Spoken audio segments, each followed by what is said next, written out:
नमस्कार। राजस्थान की तमाम बड़ी खबरों के साथ आपके साथ मैं हूं सोनाली ठाकुर। बुलेटिन शुरुआत करेंगे, इसके पहले नजर हेडलाइंस पर। विधायक ने कांग्रेस सरकार पर कसा तंज, चारे में बढ़ते दाम किसानों के हित में नहीं, किसानों को मिलनी चाहिए राहत।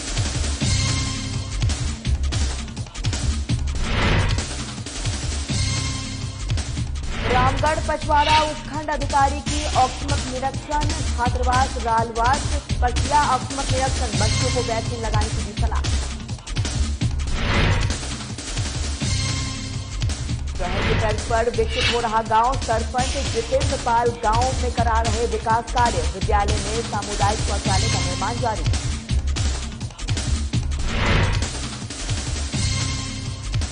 आरती प्रजापत ने तय किया 185 किलोमीटर का सफर, जयपुर से भरतपुर तक चलाई साइकिल, दुष्कर्म से बचेगी बेटी तो पढ़ेगी बेटी का दिया संदेश।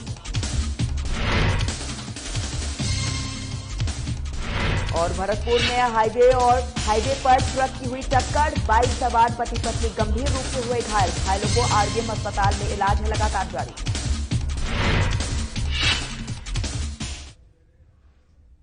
चलिए बुलेटिन शुरुआत करते हैं। चारे की बढ़ती कीमतों के खिलाफ चोमू विधायक रामलाल शर्मा ने कांग्रेस सरकार पर हमला बोला है। उन्होंने कहा है कि जिस तरह से चारे के दाम बढ़ रहे हैं वे किसानों के हित में नहीं है बिल्कुल भी। इस दौरान किसानों ने विधायक को बताया है कि चारा खरीदना कितना बड़ा मुश्किल हो रहा है। पहले चारा 600 रुपए क्विंटल मिलता था, आज वही चारा 1100 से लेकर 1300 रुपए प्रति क्विंटल मिल रहा है। इसी को लेकर विधायक रामलाल शर्मा ने कहा है कि आरटीओ और पुलिस की दलाली करने वाले के खिलाफ सख्त से सख्त कार्रवाई होनी चाहिए, वही किसानों को राहत मिलनी चाहिए। वही किसानों का कहना है कि अगर चारे के दाम कम ना हुए तो हम खड़ी फसल को भी बलिदान देना पड़ेगा।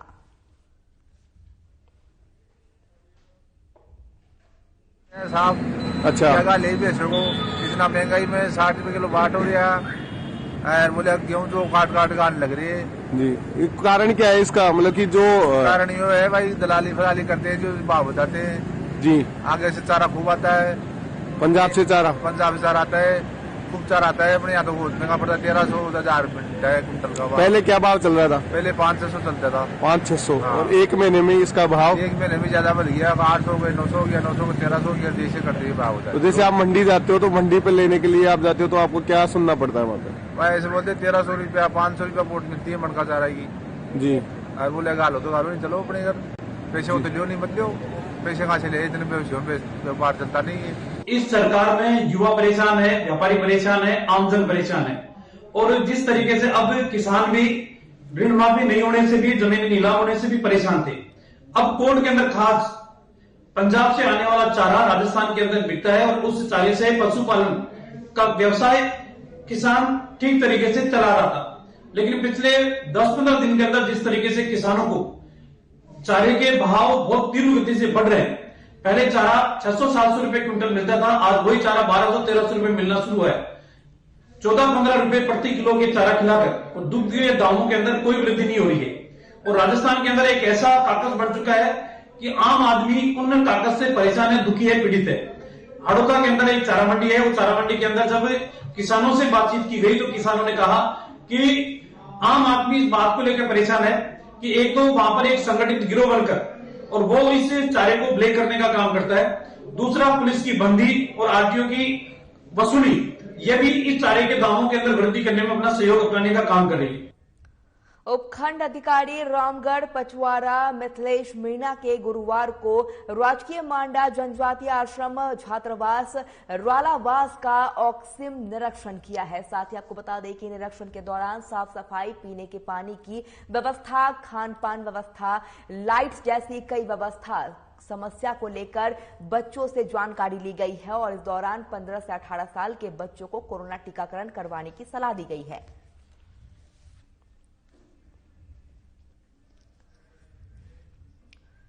मंजिल उन्हीं को मिलती है जिनके सपनों में जान होती है। पंख से कुछ नहीं होता है, हौसलों में से ही उड़ान होती है। मन में अगर जज्बा हो तो कठिन रास्ते भी आसान हो जाते हैं। यह कारनामा किया है राजस्थान के सबसे कम उम्र की लड़की आरती प्रजापत ने, जो अपनी छोटी सी उम्र में 17 साल के जयपुर से भरतपुर 185 किलोमीटर साइकिल से सफर कर लोगों को संदेश दे रही है कि दुष्कर्म से बचेगी बेटी तो पढ़ेगी बेटी।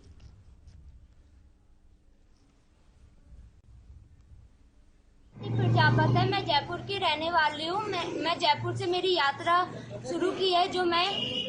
जो गर्ल्स के साथ में रेप वगैरह हो रहा है, या फिर गर्ल्स बेटी बचाओ बेटी पढ़ाओ, और ना जो 14 साल से कम उम्र वाले हैं उनसे काम कराया जा रहा है, उनके उद्देश्य से निकली हूँ। मैं अभी भरतपुर पहुँची हूँ और भरतपुर के बाद में मथुरा वृंदावन होते हुए गुरुग्राम पहुँचूंगी। गुरुग्राम से दिल्ली पहुँचकर और दिल्ली से जयपुर पहुँचकर अपना उद्देश्य पूरा करूंगी। गुरुग्राम क्यों जा रहे हो? गुरुग्राम में मेरी मैराथन है जो 10 किलोमीटर की है, तो मैं वहाँ मैराथन कंप्लीट करके जयपुर के लिए रवाना होंगी। भरतपुर में नेशनल हाईवे जयपुर आगरा पर एक ट्रक के टक्कर से बाइक सवार पति पत्नी गंभीर रूप से घायल हो गए हैं। मामला सेवर थाना क्षेत्र के लुधवाई टोल के पास का बताया जा रहा है, जहां पर रूपबास के कुरका गांव निवासी आरबीएम अस्पताल अपने ससुर को देखने के लिए जा रहा था।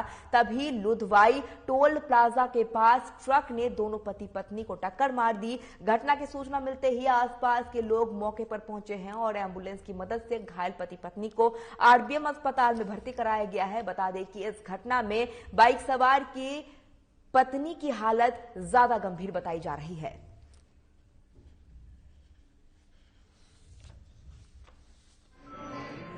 अपनी ससुराल से अपने ससुर के देखने के लिए हॉस्पिटल आ रहा था अपनी औरत को लेकर। लुधवाई टोल टैक्स से पहले ही ट्रक में पीछे से टक्कर मारी, जिससे क्या है कि दोनों मियां बीवी घायल हो गए, गंभीर रूप से घायल हो गए। पुलिस पहुंची थी क्या वहाँ? जी फिलहाल पुलिस नहीं पहुंची, लेकिन जो मेरा दूसरे भाई का लड़का है वो फिलहाल उसके लिए इसने कॉल कर दिया तो वो पहुँच गया है। पुलिस को सूचना अभी तुम्हें दी है? उसने सूचना दे दी, वो तो मुझे अंदाजा नहीं है उस चीज का। अब खबर हनुमानगढ़ के नौहर से है, जहां पर रतनपुरा में सरपंच जितेंद्र पाल गोदारा के नेतृत्व में विकास कार्य जारी है। आपको बता दें कि पहले गांव विकास की श्रेणी से पिछड़ा हुआ था। गांव में गलियों में कीचड़ और गंदगी पसरी हुई थी, लेकिन ग्राम पंचायत की कमान युवा सरपंच जितेंद्र पाल गोदारा के हाथ में आई है। तब से गांव विकास की ओर आगे बढ़ रहा है। गांव में सभी गलियों को इंटरकोट से पक्का किया गया है। वहीं चक 9 KNN के विद्यालय खेल मैदान में कक्ष निर्माण और विद्यालय में सामुदायिक शौचालय का निर्माण कराया जा रहा है। आपको बता दें कि गांव अब शहर के तर्ज पर विकसित होने लगा है। शहर की तरह गांव में भी सभी मूलभूत सुविधाएं ग्रामीणों को मिलने लगी है। वहीं सरपंच गोदारा ने बताया है कि ग्राम पंचायत में खेल मैदान में खेल प्रतिभागों को तराशने के लिए गांव में उच्च कोटि के स्टेडियम का निर्माण कराया गया है। साथ ही स्वच्छता के क्षेत्र में भी ग्राम पंचायत में अनेकों विकास कार्य करवाए जाएंगे। अभी मौके पर रतनपुरा ग्राम पंचायत में एक तो गांव के चारों तरफ जो मेरा सबसे पहले लक्ष्य था कि गांव के चारों तरफ फिरनी खोल करके और अतिक्रमण को हटा करके और गांव के चारों तरफ सड़क का निर्माण कार्य किया जाए, तो सड़क निर्माण कार्य चल रहा है। तो आप देख रहे हो, मैं पहले ही क्योंकि गांव की फिरनी की तरफ ध्यान था, एक तरफ दीवार निकाल करके जिससे कि कृषि कार्य करने वाले आगे नहीं बढ़े, और दूसरी तरफ दीवार से बिल्कुल सटा करके नाली का निर्माण कर रहे हैं जिससे कि कोई अतिक्रमण हुआ कब्जा ना हो।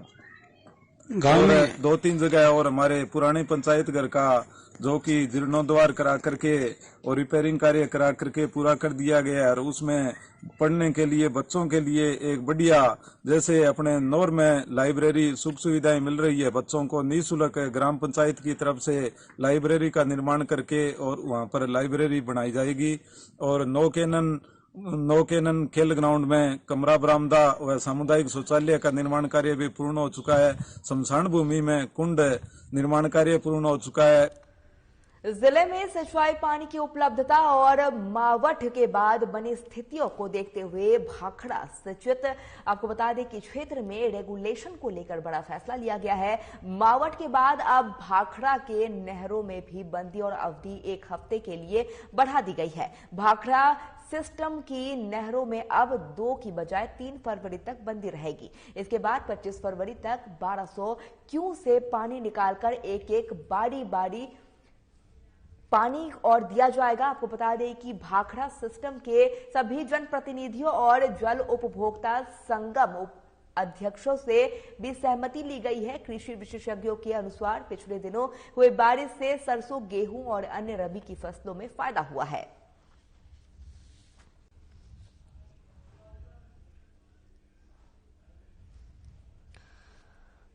आपको बता दें कि जिले में सिंचाई पानी की उपलब्धता और मावठ के बाद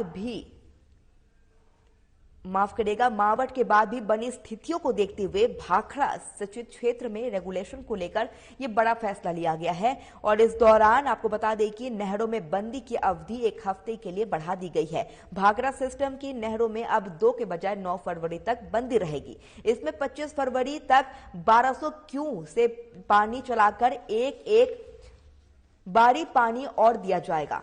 साथ ही भाखड़ा सिस्टम से भी सभी जनप्रतिनिधि और जल उपभोक्ता संगम अध्यक्ष से भी सहमति ली गई है। एक दुष्कर्म पीड़िता अपनी गुहार लगाने के लिए आईजी प्रसन्न कुमार आपको बता दें कि खमेड़सा से मिलने के लिए भरतपुर पहुंची है, जहां महिला ने अपनी आपबीती सुनाते हुए कहा है कि बसेड़ी थाना पुलिस ने मेरे साथ हुए दुष्कर्म की शिकायत पर कोई कार्रवाई नहीं की है। दुष्कर्म पीड़िता महिला ने बताया है कि वे 16 दिसंबर को अपनी 7 साल की बेटी के कपड़े लेने के लिए बाजार गई थी, जहां दुकान के मालिक ने नाबालिग बच्ची के ऊपर तमंचा रखकर महिला को जबरन नशीला चाय पिलाया और दुकान मालिक ने अपने नौकरों के साथ मिलकर उनसे अश्लील वीडियो बनाए। साथ ही सामूहिक दुष्कर्म की घटना को अंजाम दिया गया। 16 तारीख को हम जिनसे लेने गए थे सर बच्ची के लिए। सर बच्ची को लेके सर उसने चाय मंगाई थी सर, बच्ची के ऊपर कट्टा रख दिया, जबरन चाय पिलाई थी सर। पिलाने के बाद में सर हमको होश नहीं रहा, सर हम बेहोश हो गए। फिर उसने गंदी वीडियो वगैरह बनाई होंगी सर, उनके घर पे नौकर उनको भी पता है। और फिर सर वहाँ पे आए घर में घुसाया सर, धमकी दे रहा है सर, ब्लैकमेल कर रहा है और उनसे डंडा वगैरह घुसाई, शरीर फाड़ दिया, बच्ची के ऊपर थप्पड़ मारा है, नंगा हो गया सर। बच्ची से बोला अगर किसी से बोला तो सर गोली से उड़ा दूंगा, ये कर दूंगा। हमसे है ना सर धमकी दी है, हमसे भी बुलवाया, रिकॉर्डिंग करिए छोटे फोन में। उसने बोला है नाम बोल, पैसों की मांग जांच कर। फिर है ना पुलिस वालों से बोल दिया ये रिकॉर्डिंग है इसकी, इसने पैसे मांगे हैं सर। उसने गाली दिलवाई अपने लिए सर, बहुत जबरन की उसने जबरदस्ती से गंदी वीडियो करी।